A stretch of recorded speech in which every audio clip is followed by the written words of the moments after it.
सीता माता भारत के नारियों के प्राण में बसी हैं, भारत के प्राण में बसी हैं। हम सभी सनातनी सीता माता को आज उनके अवतरण दिवस पर यानी कि सीता नवमी पर सभी सनातनियों को मैं बधाई देता हूँ और माता सीता को कोटि कोटि प्रणाम करता हूँ। माता सीता जिनका नाम लेकर हम सोते हैं, सीताराम सीताराम सीताराम बोलते हुए हम सोते हैं और सुबह जगते ही हमारे मुंह से पहला शब्द यही होता है, सीताराम सीताराम सीताराम। ये माता सीता का दिया हुआ एक वरदान है जो कि हनुमान जी अमर हो गए। जहां माता सीता ने हनुमान जी को यह वरदान दिया, पुत्र अमर हो जाओ, और आज हनुमान जी को उन अमर सिद्धों में माना जाता है। भारत में जिन 8 लोगों को सशरीर अमर माना जाता है उनमें से एक है हनुमान जी। कैसे है सीता माता आदर्श 2025 में भी हम सभी भारतीय नारियों की प्राण है माता सीता। भारत की जो भी नारी है उनका एक ही आदर्श है, माता सीता, क्योंकि माता सीता का एक अंश मात्र है बजरंगबली हनुमान जी, जिन्होंने पूरी दुनिया में तहलका मचा कर रखा हुआ है। भगवान राम की तो आप बात ही मत करिए, माता सीता को भी छोड़ दीजिए। इनका सिर्फ एक अंश मात्र आशीर्वाद से हनुमान जी ने दुनिया में तहलका मचाया हुआ है। आज भारत में करोड़ों हनुमान जी के मंदिर है और करोड़ों घर में गूंजता है हनुमान चालीसा। तो सोचिए सीता माता क्या है। सीता माता है हर भारतीय नारी की आदर्श। क्यों है?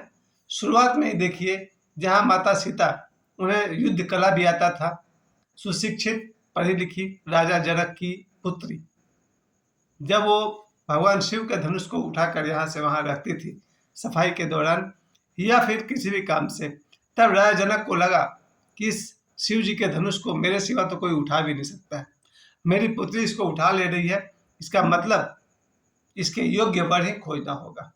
और तब राजा जनक ने यह शर्त रखी, जो इस शिव जी के धनुष को तोड़ देगा उसका विवाह माता सीता से किया जाएगा। यहाँ शुरुआत होती है भगवान राम का एंट्री एज ए हीरो और माता सीता और भगवान श्री राम का विवाह होना। अयोध्या में आने के बाद जब वो समय आता है जहाँ राजा दशरथ डिसीजन लेते हैं कि भगवान राम को वनवास दिया जाएगा। यही है भारतीय नारियों की सबसे बड़ी परीक्षा, क्योंकि वनवास सिर्फ भगवान राम को दिया गया था, लेकिन माता सीता कहती है कि हम भी आपके साथ चलेंगे। जरा सोचिए, पति अगर वन में जा रहे हो राजमहल को छोड़कर, तो पत्नी महल में कैसे रह सकती है? और उन्होंने कहा जहां जहां राम वहां वहां सीता।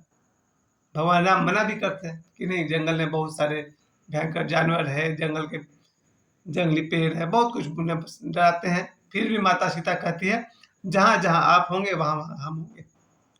और फिर लक्ष्मण तय रहते हैं कि मेरे भाई और मेरी भाभी जहां रहेंगे लक्ष्मण वहीं रहेगा, सेवक बनकर, उनका बॉडीगार्ड बनकर, उनका सुरक्षा कवच बनकर। ये है माता सीता, जिन्होंने राजमहल का सुख त्याग दिया अपने पति के लिए। यह आज 2025 की सबसे बड़ी मांग है। अगर पति पर कभी कोई विकट परिस्थिति आ जाए तो पत्नी को उसे छोड़कर तलाक देकर किसी और से विवाह नहीं कर लेना चाहिए। अपने पति का विकट परिस्थिति में भी साथ देना चाहिए, क्योंकि विकट और संकट टल जाएगा, फिर से पति पत्नी सुखी हो जाएंगे। पर इतना धीरज भारतीय नारी को रखना होगा। भारत की नारी, आज 2025 की बात कर रहा हूँ, जब जब किसी नारी पर, उसके पति पर कोई संकट आए तो नारी अपने पति का साथ मत छोड़े, पति का साथ दे और धीरज रखे, समय टल जाएगा। दूसरी बात देखा जाए, ये जो माता सीता का सबसे बड़ा आदर्श है 2025 में, यही कमी है। यहाँ जहाँ पति की नौकरी छूटी कि पत्नी के मन में कड़वाहट आया, पति के जीवन में गरीबी आई कि पत्नी ने उसको छोड़ा और नया पति ढूंढ लिया। मैं सभी की बात नहीं कर रहा हूँ, अधिकांश की बात कर रहा हूँ। और अधिकांश पत्नी तो पति के गरीबी के दिनों में चिड़चिड़ी इतना हो जाती है कि उसका जीना मुश्किल हो जाता है। पति घर में लौटा कि पत्नी चिल्लाना शुरू, काम मिला घर में बैठे रहो तो, वगैरह वगैरह। नहीं, माता सीता से आपको ये सीखना है कि भगवान राम का जैसे उन्होंने साथ दिया, सभी भारतीय नारी को, मैं तो भारतीय नारी क्यों कह रहा हूँ बार बार, पृथ्वी की सभी नारी को, क्योंकि माता सीता पृथ्वी की पुत्री है ना, पृथ्वी के सभी नारियों की ये सबसे बड़ी समझदारी होनी चाहिए कि पति अगर गरीबी और संकट में आ जाए तो उसका साथ दे और उसे उस संकट से निकाले। अच्छा समय आएगा, सब ठीक हो जाएगा। इसके बाद माता सीता का हरण अगर रावण नहीं करेगा तो उसका विनाश कैसे होगा। याद रखिए, उस समय के लिए लंका का राजा रावण इतना बड़ा उस समय के लिए खलनायक था कि पूरा भारत और देखा जाए तो पृथ्वी के कई सारे देश परेशान थे उससे। बड़े बड़े राजाओं के साथ उसके युद्ध हुए हैं। मैंने तो यहाँ तक भी सुना है कि राजा दशरथ से भी उसके युद्ध हुए हैं। और भी बहुत सारे बात है, लेकिन ये रावण का काल कौन बना? माता सीता। वो माता सीता का हरण नहीं करता तो उसका विनाश कैसे होता। यहाँ मैं कहना चाहता हूँ, हर भारतीय नारी खलनायक के लिए अंत बन सकती है। कोई भी बुरा आदमी अगर माता सीता की तरफ बुरी दृष्टि से देखेगा तो उसका अंत रावण से भी खराब हो सकता है। ये सीखना है भारतीय नारी को। अगर भारतीय नारी माता सीता के आदर्श पर चली तो कोई भी रावण माता सीता को स्पर्श करने के बाद ऐसे ही अंत को या इससे भी बदतर अंत को प्राप्त करेगा। तो ये है माता सीता का दूसरा सबसे महत्वपूर्ण भूमिका। माता सीता हर रावण के लिए काल है।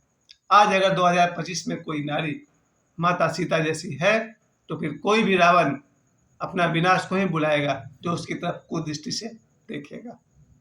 तीसरी बात यहाँ से शुरू होती है, जब माता सीता लौटती हैं तो यहाँ भगवान राम समझते हैं कि समाज का एक कॉमन सेंस होता है शक करना।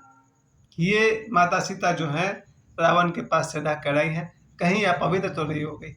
लोगों के संदेह को दूर करने के लिए भगवान राम ने उनका परीक्षा लिया और उन्होंने बिल्कुल नहीं कहा कि मैं क्यों परीक्षा दूं। ये आर्ग्यूमेंट का कोई जगह ही नहीं था। इसका दूसरा पार्ट भी लोग कहते हैं कि भगवान राम ने माता सीता को अग्नि में प्रवेश करा करके अपनी ओरिजिनल सीता को वापस लाया। इस बात को मैं खूब मानता हूँ, क्योंकि असली सीता को तो रावण देख भी नहीं सकता था, छूना तो दूर की बात है। उन्होंने जिस सीता को छुआ था उनका नाम था वेदवती और वो माता सीता का छाया रूप थी। रावण ने छाया रूप का अपहरण किया था, क्योंकि असली सीता को छू लेना उसके वश में नहीं है। तो मैं फिर से सभी को याद दिला दूं, माता सीता का नहीं वेदवती का अपहरण हुआ था। और वापस जब युद्ध से लौटते हैं वेदवती अग्नि में प्रवेश की और अग्नि में से माता सीता बाहर निकली। तीसरा स्टेज आता है वहां पर जहां माता सीता अयोध्या में है और लोग उन्हें फिर से संदेह की दृष्टि से देखते हैं। ये धोबी उनके बारे में क्या क्या बात करते रहता है कि मैं राम नहीं हूं जो उस सीता पर अपने पास रख लूं वगैरह वगैरह। चैत्र पर लांछन लगाता है धोबी, जिसे सुनकर भगवान राम विचार करते हैं कि अगर सिर्फ धोबी ही नहीं, ऐसे विचार अयोध्या के बहुत सारे लोग भी करते होंगे। और उन्होंने सीता माता का त्याग कर दिया बिना कोई प्रश्न किए, बिना कोई शिकायत किए। भगवान राम के निर्णय के साथ हो लिया। ये माता सीता की सबसे बड़ी भूमिका है जो 2025 में ये भी सिखाता है कि पति का निर्णय में अगर पत्नी साथ खड़ी हो जाए तो वो पत्नी पति के आत्मा में बसती है। माता सीता भगवान राम के आत्मा में बसती हैं और भगवान राम माता सीता के आत्मा में बसते हैं।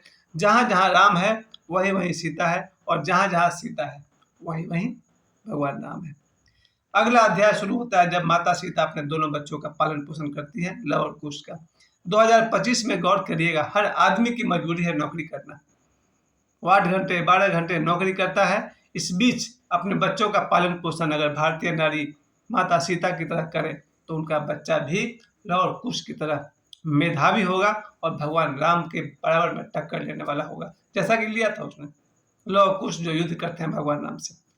अर्थात इससे भारतीय नारी को हमें यह सीखना है कि पति अगर ऑफिस में गए हैं, काम कर रहे हैं, विदेश टूर में गए हैं, कहीं भी गए हैं, तो वो अपने बच्चों की पालन पोषण परफेक्टली करे, पूरी तरह से करे। ये माता सीता बनकर के हर भारतीय नारी को या पृथ्वी की सभी नारी को माता सीता बनकर अपने बच्चों का लालन पालन करना चाहिए। अंतिम दृश्य में फिर वो समय आता है जहाँ पर अयोध्या के लोग के सामने वो एक बार और परीक्षा देती है, क्योंकि लोगों का माइंड अभी तक साफ नहीं हुआ था। उन्होंने सभी के सामने कहा था कि हे माता पृथ्वी, यदि मैंने अपने पति के सिवा किसी और का विचार कभी नहीं किया है तो मुझे अपने गोद में शरण ले लो। और पृथ्वी फटती है, माता सीता उसमें प्रवेश करती है। 2025 में ये बात इतना ही मैं कहना चाहता हूँ, कोई भी स्त्री अगर अपने पति के सिवा किसी और को अपने विचार में भी स्थान न दे, वो सीता समान है। मैं फिर से रिपीट कर दूं, कोई भी स्त्री जो अपने मन में अपने पति के सिवा किसी अन्य पुरुष का विचार तक न करे, वो माता सीता के समान ही पवित्र है। और इस तरह से माता सीता इस पृथ्वी से विदा हो गई। तो आज माता सीता के अवतरण दिवस पर सभी सनातनियों को, सभी भारतीयों को और पृथ्वी के सभी लोगों को, माताओं को बहुत बहुत शुभकामना देता हूँ, प्रणाम करता हूँ। आज 2025 में घर घर में माता सीता की जरूरत है। माता सीता सभी नारी में आपका अंश विराजमान ही है, क्योंकि आत्मा ही माता सीता है। जय श्री राम, सीताराम।